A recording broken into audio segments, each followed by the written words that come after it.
Bonjour et bienvenue dans une autre rubrique de notre actualité quotidienne. Encore une nouvelle, cette fois du Sussex. Le secret des ténèbres sur la princesse Diana a été divulgué à propos du duc de Sussex, le prince Harry. Nous savons tous que la princesse Diana est décédée des suites d'une hémorragie interne suite à un accident de voiture en 1997, alors que Harry n'avait que 12 ans et William 15. La mort de la princesse Diana, princesse de Galles, a apporté une douleur sans fin dans le cœur de nombreuses personnes. Elle est décédée après avoir divorcé avec le prince Charles de l'époque. Qui est maintenant le roi Charles III, ce qui a suscité de nombreuses interrogations sur sa mort.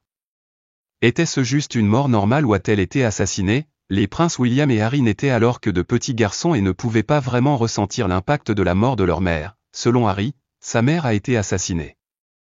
Et il a dit que tous ceux qui ont commis cet acte seront révélés. Harry accuse également la famille royale pour la manière dont elle a traité la princesse Diana et n'a pas pu pardonner leur acte. Harry et Meghan ont décidé de prendre du recul en tant que seigneurs royaux. Le prince Harry et Meghan Markle ont également déclaré dans un communiqué qu'ils avaient l'intention de partager leur temps entre le Royaume-Uni et l'Amérique du Nord. L'annonce aurait blessé la famille royale. Le couple a révélé mercredi sa décision inattendue dans un communiqué également publié sur sa page Instagram. Ils ont déclaré qu'il est né après de nombreux mois de réflexion et de discussions internes. Tout en continuant à soutenir totalement Sa Majesté la Reine, nous visons à nous tenir à l'écart en tant que membres seniors de la famille royale et à travailler pour devenir financièrement indépendants, afin de continuer à honorer notre engagement envers la Reine, le Commonwealth et nos parrainages. Ils ont déclaré qu'ils avaient l'intention de partager leur temps à parts égales entre le Royaume-Uni et l'Amérique du Nord. Cet équilibre géographique permettra à notre famille de se concentrer sur le prochain chapitre, qui comprend le démarrage de notre nouvelle organisation humanitaire. Tout en nous permettant également de nourrir notre bébé avec une appréciation de la tradition royale dans laquelle il est né. Le manque de consultation, à mon avis, va piquer, et je pense que cela montre une énorme force de sentiment dans le palais ce soir ou peut-être pas tant sur ce qui a été fait que sur la façon dont cela a été fait.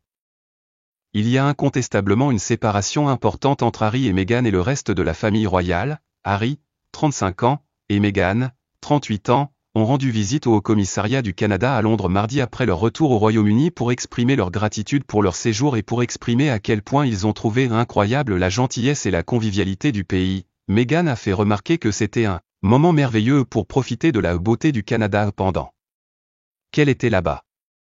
Cela signifiait beaucoup pour nous de voir Archie s'exclamer « Ah » quand d'autres passent et d'apprécier simplement à quel point c'est beau, alors qu'elle jouait dans le drame américain bien connu Suits. L'ancienne actrice Meghan résidait et travaillait à Toronto. Elle a également un certain nombre d'amis canadiens. Il était douloureusement évident de près qu'il y avait des portions importantes du travail qu'ils ne pouvaient pas tolérer. Avec les masses, ils semblaient tous deux prendre vie. Harry, quant à lui, détestait les caméras et semblait trouver la cérémonie ennuyeuse. Meghan était souvent l'incarnation d'un professionnel, mais parfois son mécontentement face à la routine quotidienne du travail se manifestait. Elle a affirmé qu'elle ne voulait pas devenir une figure de proue sans visage, mais quand elle a pris la parole, elle a été méprisée. Dans l'interview de 2019 avec Tom Bradby de TV, ils ont tous deux exprimé leurs sentiments. Mais plus étonnant que les détails, c'était à quel point ils semblaient être mécontents. Voici deux personnes qui pouvaient clairement être vues aux prises avec leur vie et leur situation. Le mariage ensoleillé de l'année précédente ressemblait à un rêve. Quel sera leur nouveau rôle est une question avec beaucoup plus de questions que de réponses. Qui paiera leur logement et où vivront-ils? Comment vont-ils interagir avec les autres membres de la famille royale? La question institutionnelle est également présente. En quoi cela affecte-t-il la famille royale? Cela se produit peu de temps après que le prince Andrew a démissionné de son poste. Merci d'avoir regardé. N'oubliez pas d'aimer, de partager et de vous abonner pour plus de mises à jour.